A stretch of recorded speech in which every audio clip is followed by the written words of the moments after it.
bought my dream apartment, and invited my entire family for a housewarming. I scrubbed every surface until it gleamed, lit candles in the windows, cooked a spread that could have fed 20 people. I set out wine glasses, laid flowers across the dining table, and waited. But no one came. At first, I told myself they were just late. Then I refreshed the group chat. Silence. Minutes stretched into hours. My food went cold. My chest sank lower with each passing tick of the clock. Finally, curiosity turned to dread. I checked social media. And there it was. Photos of my parents, my sister, my aunts, all smiling in front of my brother's new apartment. Toasting. Laughing. My mother beaming at his side. Not one message to me. Not one apology. Not one explanation. I stood alone in my sparkling kitchen, the silence roaring in my ears. My name is Haley Monroe. I'm 27 years old. And if you think you know how this ends, stay tuned. What happens when a family who leaves you in the dark suddenly needs your light? I turned off the oven, switched off the music, and sat in the dim glow of my own celebration. Then my phone buzzed violently, notification after notification lighting up the screen. The first message was from my mother. We need to talk. Now. I stared at the words, my fingers trembling. They hadn't cared enough to show up. But suddenly they needed me? I didn't reply. I let the screen burn bright with her demand, the silence on my end sharper than any words I could send. And in that moment, I knew this was only the beginning. To be continued. The next morning, my phone was still buzzing with unread notifications. Missed calls. Voicemails. A string of texts from Mom, growing more frantic by the hour. Pick up. Don't ignore me. This is serious, Haley. For a family that couldn't spare one evening for my housewarming, they suddenly acted like I was the center of their universe. I didn't answer. Not yet. Instead, I brewed coffee, sat by the window of my sunlit apartment, and scrolled through last night's photos again. My brother's smug smile as he cut into a cake. Mom kissing his cheek. Dad holding up a glass of champagne. And there it was, the caption under my sister's post. So proud of our golden boy, finally settled into his new place. Family over everything, red heart. Family over everything. Except me. By noon, I finally played one voicemail. Mom's voice was shaky, stripped of its usual superiority. Haley, something's come up. It's complicated. We need your help. Please call me back. I almost laughed. Help. The same woman who told me I was just average, the same parents who never came to my graduations now needed me? I tapped my fingers against the mug, my silence louder than any curse. Another text arrived, this time longer. We made a mistake last night. We should have been at your place. But there's something important we need to discuss. It's about the family finances. A call immediately. Finances. There it was. The real reason. Not guilt. Not love. Money. I leaned back in my chair, smirking. For the first time, I realized they hadn't abandoned me out of forgetfulness. They had chosen him again. But this time, I was ready to choose myself. To be continued. By evening, curiosity got the better of me. I finally answered one of Mom's calls. She didn't waste time. Haley, thank God. Listen, your father and I need to talk to you about a small situation. Her voice trembled on that word, situation. I stayed quiet, letting her fill the silence. It's about your brother's apartment, she continued. He stretched himself a little thin with the down payment. The bank called. They're asking questions. I closed my eyes, pinching the bridge of my nose. Of course. My brother overspent, and now they wanted me to clean up the mess. Dad's voice boomed suddenly on speaker. We thought you could step in. You've been saving, right? You're responsible. If you helped cover some of the payments for a while, it would give him room to breathe. I nearly dropped the phone. Me? After you skipped my housewarming to celebrate him? After 15 years of pretending I don't exist. Don't be dramatic, Mom snapped, the sweetness gone from her tone. You're single, no kids, good job. You can spare it. Family sticks together. I laughed, sharp and bitter. Family sticks together? You couldn't even sit at my table for one night. You toasted him while I sat alone in the dark. And now you want my money? There was silence. The kind of silence that tastes like fear. Finally, Dad cleared his throat. Haley, don't make this harder than it has to be. It's just money. Exactly, I said coldly. My money. My life. And for once, it's not yours to take. I hung up before they could reply, my hands shaking, not from guilt, but from power. For the first time, the leverage was mine. To be continued. The next morning, they doubled down. Mom showed up at my apartment uninvited, tapping on the door like she still owned the keys to my life.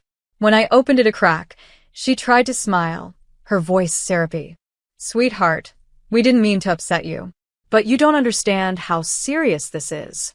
Your brother could lose everything. I crossed my arms. He should have thought about that before signing papers he couldn't afford. Her smile faltered. We told him you'd help. You've always been the dependable one. Please, Haley, just a little loan. We'll pay you back. The word loan hit me like a bad joke. I thought of the birthdays they skipped, the graduations they left early, the years they told me I'd never be as special as him. Now suddenly my dependability was their lifeline. Funny, I said, how I'm dependable when you need money, but invisible when you're celebrating milestones. Behind her, Dad appeared in the hallway, his tone hard. Stop being petty. You owe this family. I felt something inside me snap, not with anger, but with clarity. No, Dad. You owe me. You owe me 15 years of dinners where I sat ignored. You owe me every holiday where I was too average to be noticed. And you owe me an apology that'll never come. Mom's eyes glistened, but it wasn't guilt. It was fear. She knew I wasn't bending. I opened the door wider, not to welcome them in, but to push them out. The bank's your problem, not mine. Good luck. I closed the door in their faces. The sound of it locking echoed like freedom. For once, I wasn't the forgotten daughter. I was the untouchable one. To be continued. The silence after I shut the door was sweet, but it didn't last. By the end of the week, the calls multiplied. Some came from relatives I hadn't heard from in years. Haley, can't you just help a little? Your brother's under stress. Don't be so cold. Cold. That word burned. Where were they when I sat alone on my housewarming night? Where were they when my milestones passed unnoticed? I didn't answer. Instead, I went back to my routine, work, friends, evenings in my apartment lit by lamps I'd chosen, art I'd hung, a life I had built without them. Still, the buzzing phone on my counter was a reminder of the storm I'd left outside. Finally, one voicemail from Mom caught my attention. Her voice was shaky. Haley, please. The bank is threatening foreclosure. If word gets out, it'll ruin us. People will know your brother failed. We can't let that happen. Please, just think about the family name. I almost laughed out loud. The family name. The same name that had left me off invitations. The same name that never clapped for me, now dangled in desperation. That night, I sat at my desk and pulled out the paperwork for my apartment. Paid in full. No cosigners. No debts. I took a photo of the deed, the one with only my name written in bold. I typed out a caption and saved it, waiting for the right moment. Built this life without anyone's help.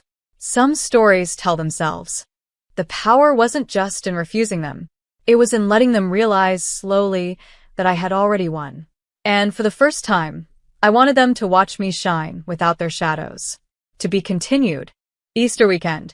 The message I'd drafted sat saved on my phone. I hadn't posted it yet, but the temptation grew stronger with every desperate voicemail. On Saturday, my brother himself finally called. His voice was thinner than I remembered, pride chipped away. Haley, I know we've had our differences, but you can't just sit back and watch me lose everything. You're my sister. You're supposed to help. I let his words hang. Then I asked calm and sharp, did you think about me when you all skipped my housewarming? When you toasted your new place while I sat alone? Was I your sister then? He went quiet. The silence told me all I needed to know. That night, I opened my social media. One photo, the deed to my apartment, my name bold and clear, paired with the caption I'd written days ago. Built this life alone. Some stories tell themselves. Within hours, likes and comments poured in. Friends from work cheered me on. Old classmates messaged congratulations. Even distant cousins chimed in, some shocked, some supportive. And I knew, without a doubt, my family had seen it. By morning, Mom's text came through. "Haley, take it down. People are asking questions. You're humiliating us." I typed back. "Funny. I remember asking for the same thing when you humiliated me. Difference is, I have proof and I'm not deleting it." The weight shifted again. For years, they held power with silence, with favoritism, with exclusion. But now, their silence was the prison, and I was the one holding the key. For the first time, their shame wasn't my burden. It was theirs alone. To be continued. By the end of the month, the ripple effect of that one post had spread everywhere. At church, people whispered about how my parents forgot their own daughter's housewarming. At my brother's work, his co-workers teased him about moving into an apartment he couldn't afford without begging his sister for help. Even my golden sister facade cracked. Friends unfollowed her, tired of the endless bragging when the truth was now out in the open. I hadn't said a word beyond that single caption. But silence, paired with proof, was louder than any speech. Then one evening I heard it, pounding on my apartment door. Through the peephole I saw them all. Mom, Dad, my brother, and my sister. I opened it just enough to lean against the frame. "Well," I said, "if it isn't the family that suddenly remembers where I live." Mom's mascara was streaked, her tone desperate. "Haley, please. Take it down. We can't go anywhere without people whispering. Your brother's reputation is ruined. We're drowning in humiliation." Dad's voice, usually booming, cracked. "We made a mistake. We should have been there for you. But don't destroy us over one night." I let them stand in that silence, the irony thick in the air. One night. For me, it had been years of nights, birthdays, holidays, milestones ignored. Finally, I said softly, "You taught me I was disposable. Now the world sees the truth. You disposed of me first." My brother tried to step forward, but I raised my hand. "You don't get to rewrite this anymore. You left me alone once. Now you get to feel it too." Their eyes dropped, heavy with shame, and I shut the door. To be continued. Thanksgiving came again, and for once, I didn't dread it. My apartment glowed with warmth, candles lit, friends gathered, laughter spilling out of the kitchen. The table was full, not just with food but with people who valued me. There were no empty chairs waiting for family who never showed. As we raised our glasses, I felt a peace I hadn't known in years. No performance, no pressure, just belonging. Meanwhile, across town the story was different. A cousin texted me a photo from my parents' house. A sad-looking turkey, burned on the edges, my brother and sister glaring at each other, my parents forcing smiles through silence. The caption read, "It's not the same without you." I didn't reply, because that was the truth. They had built their holidays, their family image, their pride on my silence and my service. And when I stopped showing up, everything they thought was solid collapsed. Later that night, as my friends left and the laughter faded into quiet, I stood by my window overlooking the city lights. My phone buzzed again, a voicemail from Mom, her voice heavy with regret. "Haley, I'm sorry. we should have been there. We lost sight of what mattered." Please call me." But I didn't. Because poetic justice isn't loud. It doesn't need shouting or vengeance. It's the raw turkey on their table, the whispers in their circle, the silence of a daughter who finally chose herself. They wanted me invisible. Instead, I built a life too bright for them to dim. And for the first time, I realized I wasn't the forgotten one. I was the one who walked away whole.